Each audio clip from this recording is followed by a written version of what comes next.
नया लड़का आया था एडमिशन लेने के लिए, उसकी स्कूटी उड़ा दिया। यहाँ बोला कि गद्दा पर जो बम गिरा, यहाँ पर बोलता है, यहाँ पर बोला कि बम लगा के उड़ा दिया, और यहाँ पर बोलता है फीस कम करने के चक्कर में एक दिन क्या हो गया कि बम चला दिया। मैं गिनती नहीं बताया, इसमें 3 गो बम बोला, इसमें कुछ बम गिरे और कुछ सॉलिड जगह गिरा, इसमें 25 से 30 बम बाज आए। आप जानते हैं इसमें कितनी जबरदस्त कहानी बनाई, लेकिन इसको नहीं पता था कि खान जीएस रिसर्च सेंटर नाम रखने से नहीं होता। तुम बारूद का ढेर बनाए हो और हमको गाली देकर एक चिंगारी से टक्कर लिए हो। रिसर्च क्या होता है इस वीडियो को देखने के बाद तो तुरा पता चल गया होगा। पता चला? नहीं चला? अब साथियों बताता हूं मैं इसकी जो कहानी कहां से शुरू हुई। 2019 से इसने कहा बम कांड। साथियों 2019 बम कांड जो हुआ, क्या हुआ जान लीजिए। छात्रों से झगड़ा हो गया, इसके कोचिंग पर फीस कम करवाने के लिए झगड़ा होता है। हॉस्टल के कुछ बच्चे होते वो कहते हैं कि कुछ फीस कम कर दो, नहीं करता है तो बकझक हो जाता है। हुआ क्या कि वो सब चला गया, लेकिन इसने दिमाग लगाया कि जब झगड़ा हो ही गया तो चर्चा नहीं होगा तो फिर गड़बड़ा जाएगा। दिया था वहां पर, और उसके बाद बम चला दिए और 7-8 बम चला दिए और कुछ ब्लास्ट हुआ। एक बेचारा नया लड़का आया था एडमिशन लेने के लिए, उसकी स्कूटी उड़ा दिया। चर्चा होना चाहिए। इसने कहीं से कोई जुगाड़ लगाया और कुछ लड़कों को अपने पास बुलाकर उसकी सेटिंग कराकर अपने से ही बम पटकवा दिया। हमला किया था वो वहीं के थे सब, कोचिंग माफिया या वही माफिया सब। हाँ, तो ये मेन मैटर यही था। तो जब वो चलाए थे तो हम साइड हुए थे, तो ये गदवा पे लगता है ना तो फूटता नहीं है। बम पटकवाया, इसी वजह से वो बम ऐसा बम था कि कभी कहता है कि बम लगाकर ऑफिस उड़ गया। ऑफिस में बम लगा के उड़ा दिया, तो बम से उड़ा दिया। ऑफिस उड़ा दिया आपका? हाँ, उड़ा दिया बम से। फिर दूसरा बनाया। कभी कहता है बम इन्ने गया हम बच गए, कभी कहता है कि नीचे बम गिरल था तो हाथ से उठाकर पुलिस को दे दिए। इसकी ये मनगढ़ंत कहानी थी। ऑफिस में जगह जगह यहाँ पे हम समझाने एकदम लग रहा है जैसे वासेपुर का शूटिंग चल रहा है। एकदम हम गए वहाँ पे, हम क्या कहेंगे, हमको तो सामने आना ही पड़ेगा वहाँ पे। आप तो पढ़ा रहे थे, स्टेज पे थे। स्टेज छोड़ के गए। क्या पढ़ा रहे थे? हिस्ट्री का बेस्ट था उस समय, शायद हम हिस्ट्री का पढ़ा रहे थे। बक्सर अक्सर का लड़ाई पढ़ा रहे थे और एकदम मतलब पटना का लड़ाई शुरू हो लड़ाई गई। हो गया। नीचे झाँक के देखा, हम कह रही मेरा ऑफिस उड़ा दिया। लेकिन बम फूटा जरूर था, बम फूटा था। पुलिस को पता चला, जब पुलिस आई, अब पुलिस ने नाम पूछना शुरू किया, सीसीटीवी वीडियो मांगना शुरू किया। इसने कहा कि भैया अब यहां पर ही दिमाग लगाया। अब सोचा कि अब अगर हम बता देंगे तो हमारे लड़का पकड़ा जाएगा, अब पकड़ा जाएगा तो हम धरा जाएंगे। तब इसने क्या दिमाग लगा दिया, अज्ञात लिखा दिया। आचार संहिता लगी थी उसी समय के आसपास। हाँ, आचार संहिता लगी थी, इसीलिए पुलिस जल्दी पहुंच गई थी। 8-10 बम आपने गिरने का दावा किया था। कहाँ गिरा था बम? ऑफिस में 15-20 लोग ऑफिस में। किस पे एफआईआर करवाई थी आपने? उस समय तो हम लोग कहाँ पहचान पाए थे लोग, उतना अज्ञात लोगों पे एफआईआर हुई थी। अब जितना क्वेश्चन आ रहा है ये सब मैं उठा रहा हूँ। अज्ञात लिखा दिया। पुलिस भी अपना जाके आराम से सो गई या क्या कि यही जानेगा। 2019 से अभी 2026 आ गया। 2026, अब यहां से यहां तक 7 साल हो गया। सभी शो में जा कर बोल चुका था। देखिए, सब शो में बोल लिया था बम कांड। बम कांड पूरा खत्म हो चुका था।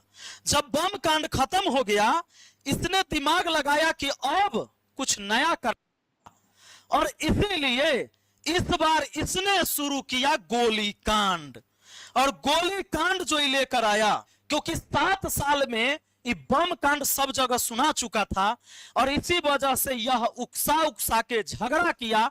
झगड़ा करने के बाद रात में इसके एक गार्ड का सिर फूटा। उसके बाद जब सब झगड़ा करके चल गया, उसके बाद यह राइफल से गोली चलवाया। तो हम आपको दिखाए होंगे वो वीडियो, चला रहा जिसमें वहां पर अब झगड़ा करने वाला कोई नहीं है।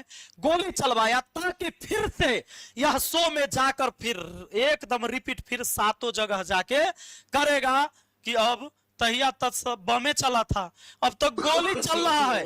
और उठ कर एकदम बोल दिया कि बाप रे बाप, से 10 राउंड तो हम अपना आंख से देखे।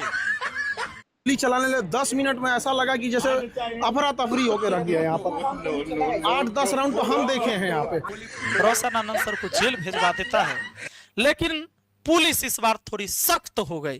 पुलिस जब सख्त हो जाती है तब पूछती है इससे कि भैया गोली चला है लेकिन रिकॉर्डिंग में तो आया है कि तुम्हारा ही गार्ड चलाया है। बाद में इसकी हालत खराब होती है, पुलिस इसके ऊपर एफआईआर करता है, ये फरार हो जाता है। इस मामले में तेज है, ये बेल ले लेता है कोर्ट से बहरे से बहरे। साथियों जरा ध्यान दीजिएगा, इसने ऐसा षड्यंत्र रचा, पूरे बिहार को बदनाम किया पूरे देश स्तर पर जाकर कि पटना बिहार की वो राजधानी जहां सिर्फ क्रिमिनल पैदा होता है और खाली बम चला देता है पढ़ाने वाले के ऊपर।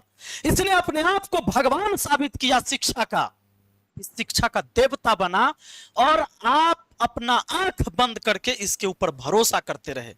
यही घटना इस बार भी इसने किया। इस बार सोचा कि अब देवता के भी देवता हम बन जाएंगे, इसलिए इस व्यक्ति ने यह षड्यंत्र रचा। उधर से किसी ने गोली चलाया ही नहीं, ना कोई बंदूक लेके आया, उसकी तो सारी रिकॉर्डिंग है, जो आता है हाथापाई करता है, मारपीट करके जाता है। इसने गुंडे पहले से बुला रखे थे, लड़ाई दुतरफा होता है, गोली इसके तरफ से बाद में चलता है। इसने भी नहीं सोचा था कि मामला इतना बढ़ जाएगा। लेकिन पुलिस के पास जब आती है सीसीटीवी फुटेज, कुछ मोबाइल के रिकॉर्डिंग, सीसीटीवी तो ये अपना तरफ से सब बंद कर लेता, जो खुद बोला था ये 10 बजे बंद कर देता है। मोबाइल के रिकॉर्डिंग से ही पकड़ लिया पुलिस ने, और इसके बयान के आधार पर ये कहता है कि हम रोशन आनंद सर के ऊपर तक गोली वाला बातें हम हटवा दिए। अरे उधर से गोली चला ही नहीं, सारे रिकॉर्डिंग में उसके लोग दिख रहे हैं, लेकिन तुम तो अपना रिकॉर्डिंग बंद करके रखा था। वो तो दुर्भाग्य तुम्हारे लिए था कि एक के मोबाइल में रिकॉर्डिंग हो गया और पुलिस ने तुम्हारे ऊपर एफआईआर किया। और पुलिस ने लिखा है, बिहार पुलिस ने, फैजल खान, फैजल खान। और इस फैजल खान नाम से तुम्हें इतना दिक्कत हुआ कि शुभांकर मिश्रा जी के पॉडकास्ट में जाने के बाद तू कहता है कि फैजल खान कह के हमको वो बुलाते हैं जिसके हम जीजा हैं। तो क्या तुम हमारे बिहार पुलिस के जीजा हो? तुम्हारा तो चर्चा 2-2 बार फैजल खान किया गया। कोर्ट में जज साहब ने फैजल खान नाम दिया, वकील ने बोला फैजल खान, और जब ये कोई मीडिया रिपोर्ट पढ़ेगा तो यहां फैजल खान छोड़ के निकल जाएगा। ये फैजल खान के जगह क्या तुम्हारा सिर्फ नाम खान सर पढ़ेगा? अगर मीडिया भी पढ़ेगी तो फैजल खान पढ़ेगी, तो क्या तुम पूरे देश के मीडिया का जीजा हो, पूरे देश के जज का जीजा हो, वकील का जीजा हो, पूरे बिहार पुलिस के जीजा हो? बिहार पुलिस अगर इस बात को सुने, इसकी वीडियो को देखे, तो क्या इसके पिछवाड़ा को लाल नहीं कर देना चाहिए था मार मार के? ये कितना बड़ा षड्यंत्रकारी है। मेरा चैनल डिलीट होगा 8 दिन बाद ना, हम तो 7 दिन में तुम्हारा जो ये साम्राज्य, जो झूठ का साम्राज्य बनाए हो, इसकी 12वीं मैं ला दूंगा।